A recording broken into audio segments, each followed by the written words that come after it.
Pronto. Então sejam todos bem-vindos aí à nossa aula número 14, né? Isso. Uma boa noite aí para Bia, Gleiciele, Ionara, Lucas, Madison, Paulo e Raquel. Estão todos de parabéns, né? Na sexta-feira. Para quem está em Feira de Santana, véspera de feriadão, né? Que é segunda-feira é feriado da padroeira da cidade. E aí, dia chuvoso hoje, né? Feira choveu o dia todo hoje, dá aquele climinha de ficar em casa, né? De assistir o Netflix debaixo da coberta, mas não, estamos aqui produzindo. É isso aí, tá? Eu tô aqui cansado, no limite, né? Semana puxada, tô com um projeto estrutural aqui que tá me tirando o sono, mas a gente vai produzir aí. Conhecimento nunca é demais. Então vamos lá. Dúvidas, turma? Alguém tem alguma pergunta? Alguma situação aí? Estão conseguindo assistir às aulas, os vídeos? Estão conseguindo reproduzir? Quem tiver aí, se manifeste agora ou Oi, depois. Renato. Opa, Boa e aí? noite. No meu 3D só tá aparecendo. Que nível é esse? Acho que é o zero. Só tá aparecendo o nível zero. O zero zero, aquele do terreno. Só. Você criou todos os outros níveis e não aparece, é isso? Criei. Criei todos os outros níveis, mas só aparece esse. Veja, veja, você está com a caixa de corte ativada? A caixa de corte tá. Desliga ela para ver se volta. Deve ser isso.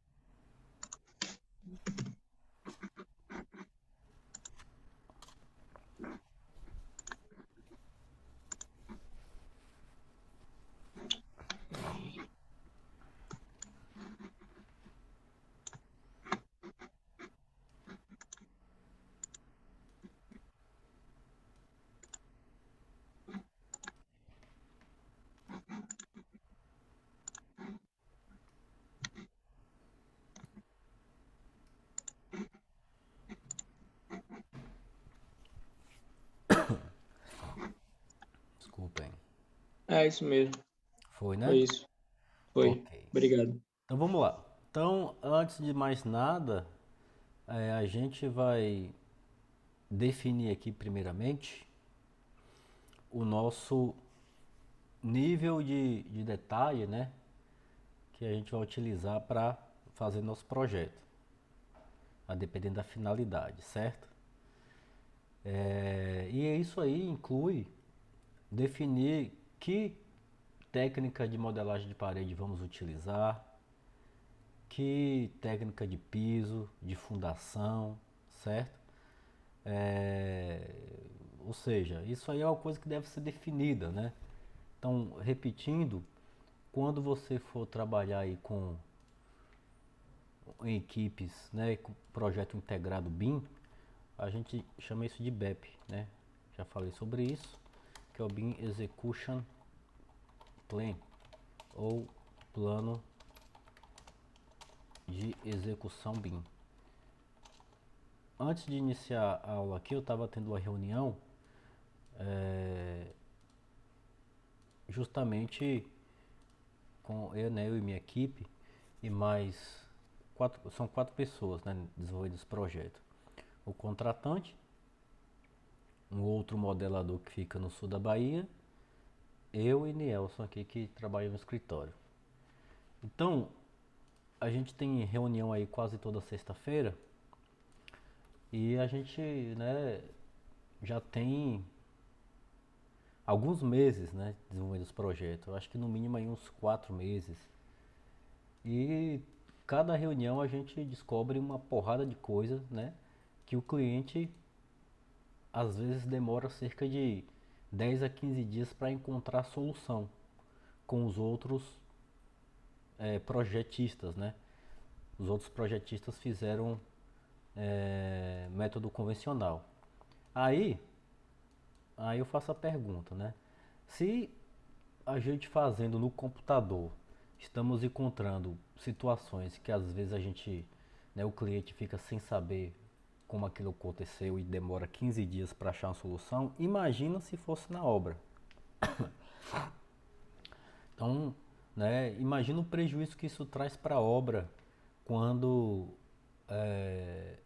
situações como essa são descobertas, né?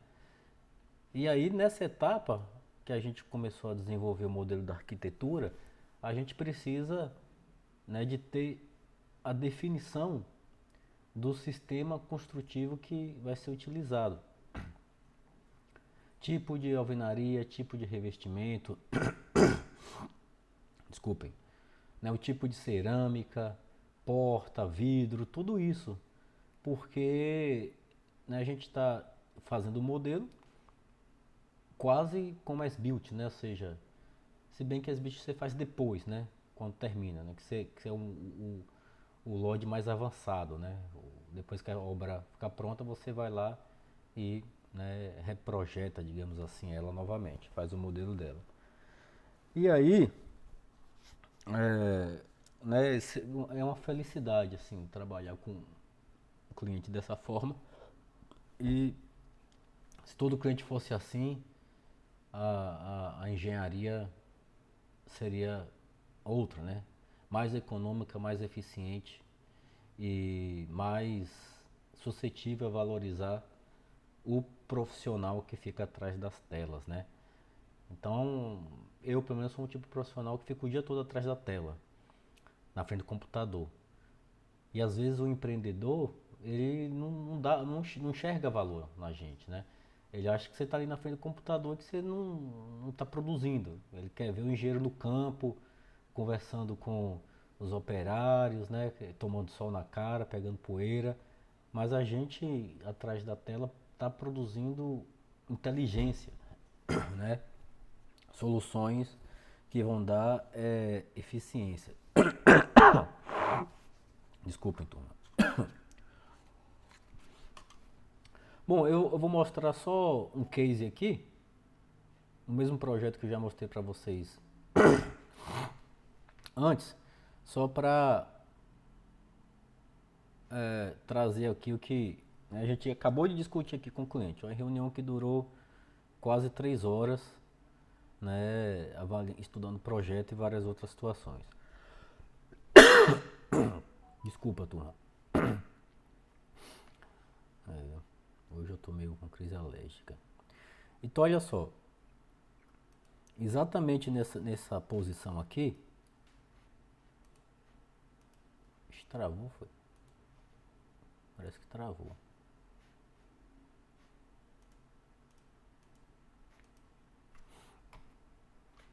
Eu, hein?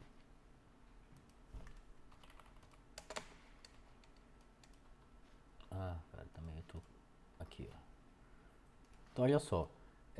Viu, Renato? Oi. Tá meio embaçada a imagem aí. Embaçada? Isso tá meio estranho. Caramba. Então, pera aí, deixa eu parar de compartilhar e compartilhar de novo.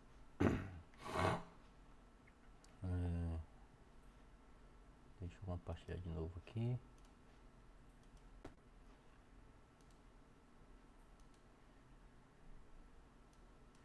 Vê aí se ficou bom agora. Tem mais alguém com esse problema? O pessoal tá dizendo aí que tá ok aí, né? Será que não é só a internet que deu alguma diminuição? Dá uma olhadinha aí. Não, não, a Bianca questionou também. Não, dá, Foi? dá para levar. A Bianca também havia questionado. Melhorou aí, Bianca?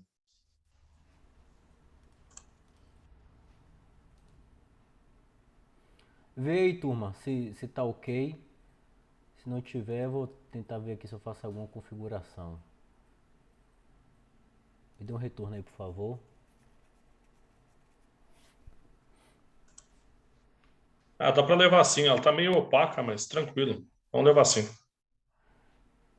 Não, mas calma aí. O engraçado é que a imagem do videozinho, né? Onde eu vejo vocês, está perfeito. Não, então deixa eu ver aqui, tá?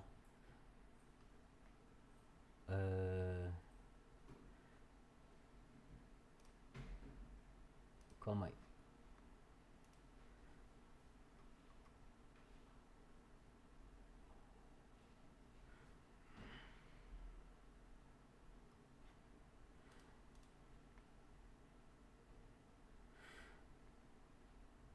Ainda tá ruim aí, turma? Ah, tá meio opaco, mas pode tocar assim mesmo, Renato. Dá pra ir, né? Dá, vamos tocar o barco. Não sei o que é que houve, né? Mais cedo eu tava mexendo em algumas configurações aqui pra poder é, melhorar a qualidade do vídeo, né? Mas parece que fez só piorar, então não sei o que é que houve. Bom, então vamos seguir aí. Pode ser que depois, quando for pro YouTube, ele fique legal, tá? Então o que houve foi o seguinte, ó.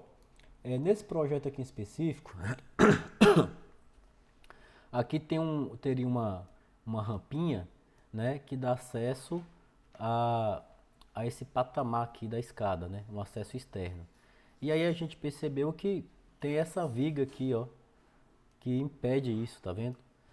Então, né, a gente acabou aqui discutindo para ver se foi erro de modelagem ou erro de projeto. E realmente tem essa viga aqui, né? No projeto estrutural tem essa viga. Então imagine, né, que é logo uma viga assim, logo no primeiro pavimento, né? Aqui é o subsolo e aqui já é o térreo. Então imagine, né, a obra executando, né? Logo mais tarde que, né, se levantaria as alvenarias e colocaria as esquadrias e percebesse que havia essa viga aqui. Então situações começam a ocorrer muito, né? Então, assim, ninguém tinha descoberto isso, nem o cliente, nem a gente, né? Depois quando a gente começou a modelar as esquadrias, foi que a gente percebeu. E aí que tinha uma viga ali no meio de uma entrada. Então, quando a gente vai para BIM, a gente, né, eu costumo falar, brinca de pedreiro virtual. A gente executa exatamente como a obra vai ser executada e aí acaba percebendo essas coisas. Então vamos lá. No nosso caso, o que é que eu vou sugerir aqui para ficar fácil, tá? A gente vai trabalhar com a técnica de parede composta, certo? Com 3 camadas, né? Para que a gente tenha menos trabalho, tá? Questão do tempo. Então, como a parede está com 15 pronta, eu vou considerar que a gente vai ter o bloco de 11 e revestimento dos dois lados de 2 centímetros. Nas, nas faces que vão haver revestimento cerâmico, eu vou aplicar pintura, tá? Para ficar mais rápido, certo? Então, vamos falar aqui um pouquinho de parede. A gente, turma, teria... Deixa eu aqui abrir o terreno. A gente teria... O que é que houve? Né? Nós teríamos aqui algumas técnicas diferentes para trabalhar com o projeto, tá? Então, tem a parede simples, né? Que é apenas uma camada,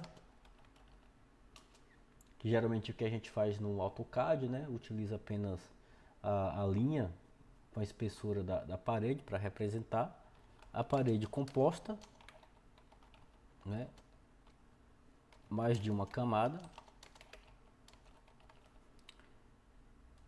E aí vai depender do seu projeto, né? Então, quando estava iniciando aí meus estudos de modelagem, já teve situações que eu cheguei a colocar 17, 18 camadas de parede. Só que a gente tinha um problema muito grande nas uniões, né? Principalmente em situações que aconteciam coisas do tipo assim, ó. Deixa eu pegar aqui uma parede simples. Então, às vezes a gente tinha situações assim, ó. Tinha uma parede aqui, né? Uma outra aqui assim. Cada uma de um tipo diferente. Cara, pra gente gerenciar essas uniões aqui, é uma dor de cabeça muito grande. né? E aí a gente tem também a técnica de parede cebola, tá? Que a gente usa uma parede simples, certo? Ou não, ou uma composta mais básica, parede simples para cada camada. Então a parede de cebola, essa técnica, ela representa com mais fidelidade como uma obra executada, né? Então primeiro você levanta a alvenaria, depois vem com chapisco, depois vem com reboco, né? Depois com embolso, onde tem revestimento, depois argamassa de assentamento, depois a cerâmica, depois rodapé, né? Peitoril. Então essa é uma técnica que o pessoal meio que utiliza, né? Faz meio que uma gambiarra, digamos assim, tá? E aí ainda tem outro recurso que são as que o Revit chama de partes, né? Ou peças, tá? Que seria utilizar algum desses recursos e transformar as paredes em peças, tá? Isso aqui dá uma precisão em quantitativo. Mas também gerenciar peças requer um cuidado muito grande, né? Tem que estar muita atenção, um cuidado muito grande. Eu já estou um pouquinho com alergia atacada, tá, turma? Então vou pedir desculpa aí pela tosse. Tem um pigarro na garganta aqui que fica me incomodando. Então vamos lá. Chamando a ferramenta parede, nós teremos três famílias, tá? A parede básica, a parede cortina e a parede empilhada. Parede é família de sistema, então você não cria outros tipos de família, né? Ou melhor, não cria outras famílias. Dentro das famílias disponíveis, a gente cria tipos, né? Que é o que a gente vai fazer aqui no nosso projeto. Então uma parede básica, por exemplo, essa aqui genérico 200, quando eu edito o tipo dela, deixa eu jogar esse print logo para eu limpar minha tela.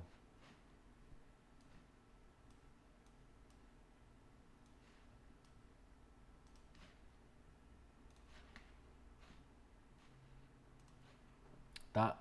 Ela só tem apenas uma camada, ó, certo? E aqui tem um preview dela, tá? Eu vou explicar aqui essa janela que é muito importante compreender cada situação dessa. Tá vendo? Então, eu só tenho uma camada. Então, geralmente a gente utiliza isso para projeto legal, para quando você está concebendo a ideia, né? Modelagens mais simples, certo? Uma parede composta, por sua vez, não é uma outra família. Continua sendo parede básica. Entretanto, né, se eu buscar aqui, ó, ela tem várias camadas, tá? Então essa é uma parede aí que está nesse template. E se você observar, a gente tem cada camada aqui, ó, né? Temos várias camadas, certo? Então a parede aí de um padrão americano. E aí né, tem aqui como funciona. Então vamos compreender aqui um pouco de cada elemento desse. Primeira coisa, você tem um botãozinho aqui, ó, chamado visualizar ou preview, né, se tiver em inglês. Esse botãozinho faz abrir essa janela em que você tem a exibição da sua parede em planta baixa ou em corte.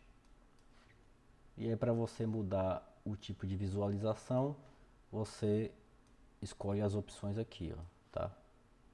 Então aqui ela está vista em planta de piso, a gente está vendo nossa parede, né, em planta baixa, e aqui você vê minha parede em corte, certo? A altura dessa parede em corte é configurada aqui em cima, ó, tá? Ou seja, esse preview aí, né? Eu vou botar aqui, por exemplo, para 1 metro. para ficar melhor de eu ver as camadas, tá vendo? Há uma diferença em você ver a parede em planta baixa e em corte, porque em corte você consegue, né, habilitar essas opções que temos aqui embaixo, ó, tá vendo? Está vendo que elas estão desabilitadas. Quando eu coloco em corte, elas ficam habilitadas. E aqui a gente pode fazer configurações adicionais para sua parede, né? A gente pode colocar camadas diferentes, né? Colocar uma camada para ter uma altura diferente da outra, fazer, né, elementos que já fiquem prontos na parede, por exemplo, como um rodapé, né, uma pingadeira, um detalhe arquitetônico, certo? Então, deixa eu pegar aqui, por exemplo, ó, parede com detalhe arquitetura, bota aqui barroco, por exemplo.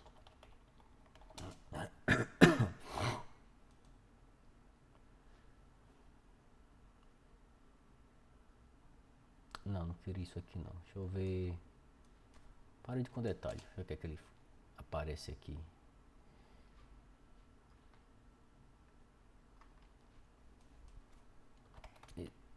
Tá ruim, né? De execução. Parede com friso. Pronto.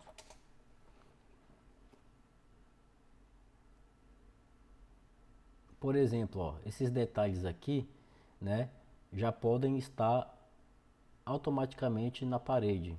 Aqui também, ó, esse perfil aqui já pode estar na parede, né? A gente pode criar um volume, ó, tá vendo?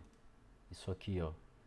Você pode já deixar pronto na parede. Quando você faz sua parede, isso aqui já executa automaticamente, né?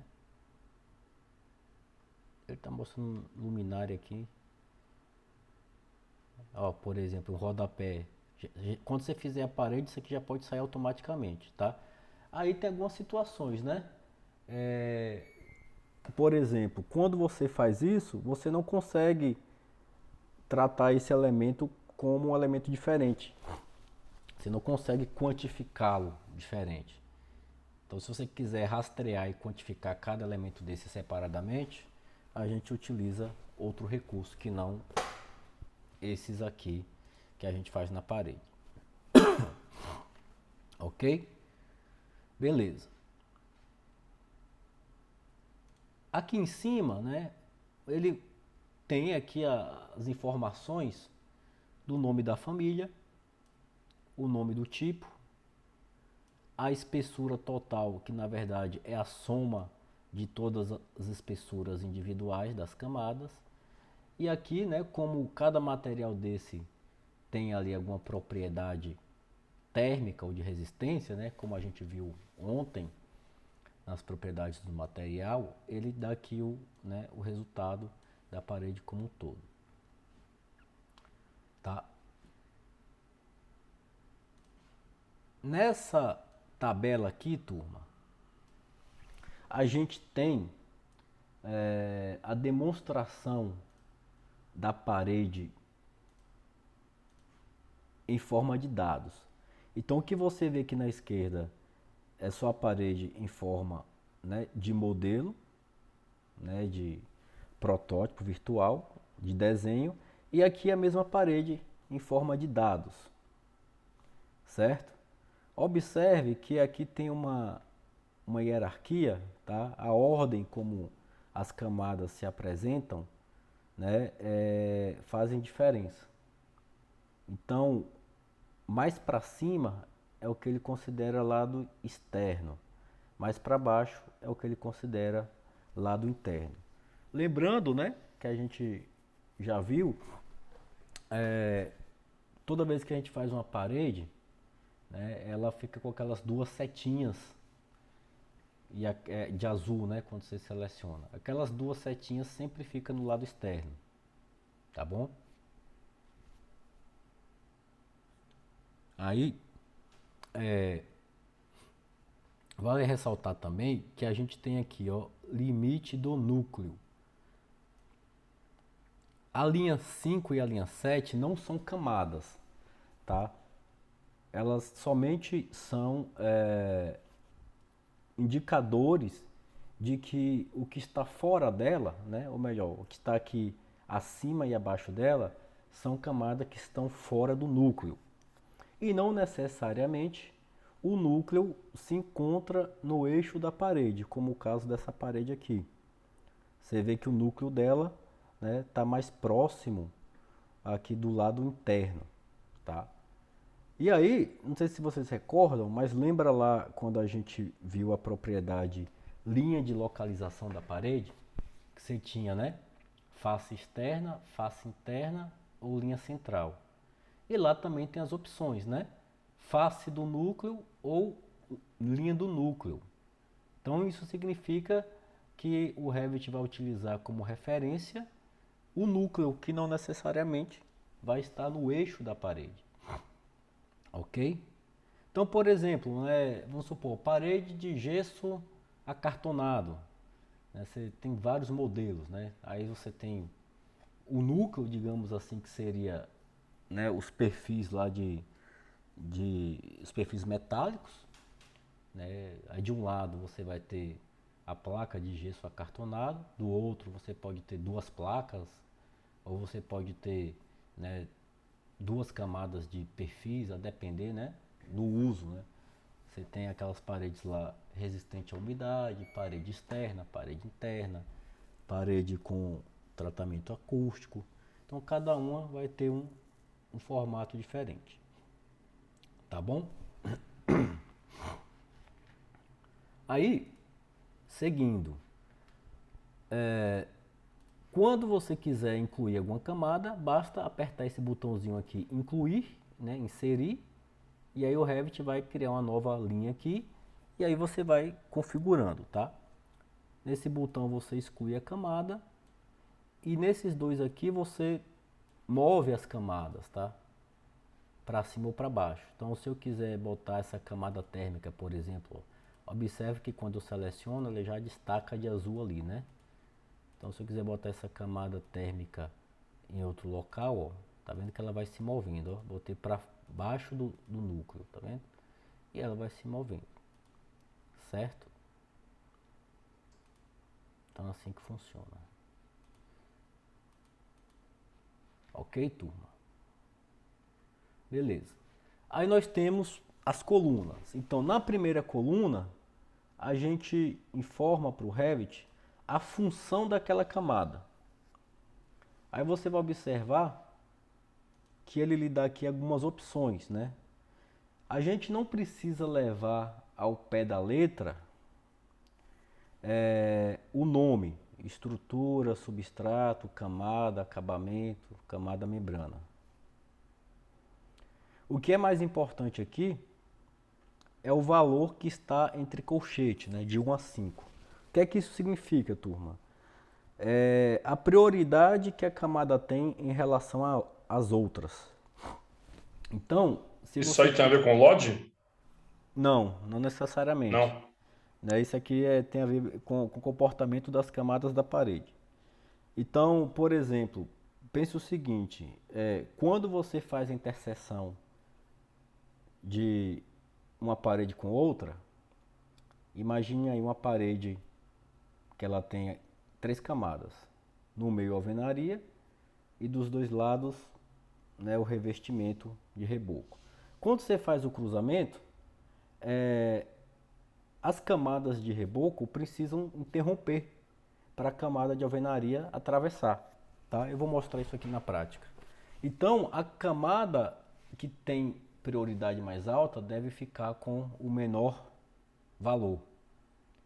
E a camada que tem prioridade menor fica com o maior valor. Tá? Então é isso aí. Na segunda camada a gente escolhe o material, como vimos ontem, né? Como criar material. Na terceira você escolhe a espessura de cada camada.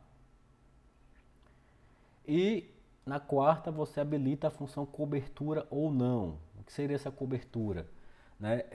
Se essa camada ela vai preencher a parede, caso, né, sua parede, por exemplo, você colocou uma janela, aquela face, né, que fica na, né, paralela ali à janela, né, se a parede vai revestir aquilo ali.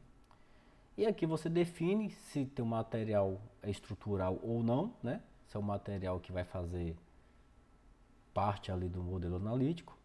E se sua parede ela é variável ou não, se a camada é variável ou não, né? Caso você tenha parede com dimensões diferentes, tá?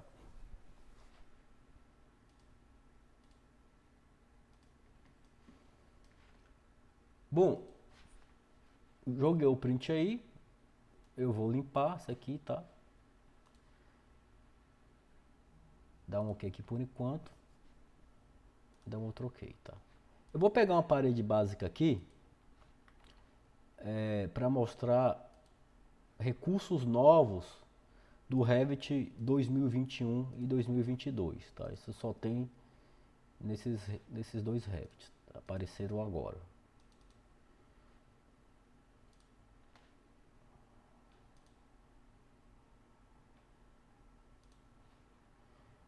Ó, fiz aqui essa parede.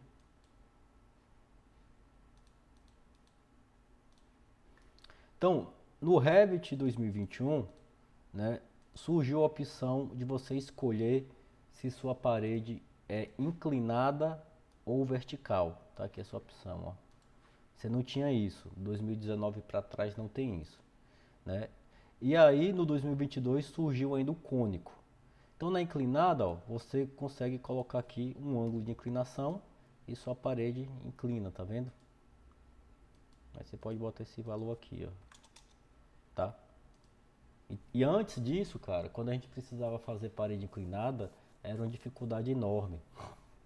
A gente poderia usar aquele recurso de massa, né? Ou outros recursos, tá? No 2022 agora surgiu a parede cônica, né? E aí você precisa ter essa função variável habilitada. Aí agora eu posso botar ela cônica, tá vendo? E aí na parede cônica, olha só como é que funciona. Você pode pegar isso aqui e fazer a parede assim, tá vendo? Eles fizeram isso aí, parecendo um muro de arrimo, né? Ou então você pode colocar aqui também um ângulo que você quer, botar aqui, por exemplo, 15, tá? Então antes para você fazer isso também era uma dificuldade. Agora já você edita ali na instância da parede, certo? Pronto. Tranquilo até aí, turma? Alguma dúvida?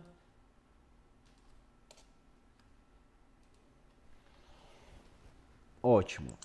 Então, Tranquilo. vou fazer o seguinte. Eu vou criar minha parede, né? Antes de mais nada, eu vou limpar aqui logo na minha família, ó. Vou buscar aqui parede, buscar a parede básica e vou limpar essas paredes, tá? Deixa eu falar uma coisa para vocês. Essa família chamada parede empilhada nada mais é do que uma ferramenta em que você escolhe paredes básicas para sobrepor uma a outra. Então, por exemplo, eu posso ter uma parede chamada viga baldrame, né? E fazer ela com espessura de 20 centímetros, toda de concreto. E eu posso ter uma outra parede chamada alvenaria normal. E aí eu coloco uma parede em cima da outra. Quando você executa, ela já faz tudo junto, tá? Então a parede empilhada, ela vai utilizar as paredes básicas existentes. Eu só tenho uma parede empilhada aqui no modelo. Eu vou editar o tipo aqui dela, ó, pra você ver, ó. Então ela funciona assim, tá vendo? Então o que é que ela fez aqui? Ó? Ela botou a parede bloco montante metálico embaixo e a parede tijolo e montante metálico em cima, tá? E aí você pode colocar quantas paredes você quiser aqui, desde que essas paredes, né, estejam criadas lá. Então, o que é que eu vou fazer? Eu vou pegar a parede aqui 200 milímetros genérico e deixar aqui e apagar essa outra, tá? Por que eu faço isso, turma? Porque senão eu não consigo apagar aqui as outras paredes básicas. Aí agora eu vou apagar todo mundo aqui, ó, deixar só a parede melancia e a genérico 200. Com delete mesmo, ó, para limpar meu template. Beleza? Então vamos lá, chamar a parede. Agora eu só tenho duas, ó. Então vou pegar a parede básica. Eu vou renomear ela e vou chamar aqui, ó, pbin alvenaria 0.15m. Ok. Tá? E aí eu vou editar as camadas dela. Então o que é que eu vou fazer? Eu vou inserir duas camadas. Vou colocar uma para fora e outra para baixo, né? Vou colocar aqui que essa tem 0.02, essa tem 0.02 e essa tem 11. A minha parede ficou com 15. Aí agora eu vou escolher a função, né? Aqui eu vou botar acabamento 4. Ô, Renato, Oi. boa noite. Eu não sei se é meu computador aqui, mas tá embaçado também, viu? Eu tô achando que tá embaçado mesmo. Eu não sei se é sua conexão aí ou minha conexão aqui também. Eu vou fazer o seguinte, eu vou, pera aí, eu vou encerrar a transmissão e começar de novo para ver o que é que houve, tá? Manda um print aí para mim no WhatsApp para ver como é que tá, porque esse embaçado não pode ficar. Eu vou encerrar essa transmissão e vou começar de novo para ver se melhora, tá?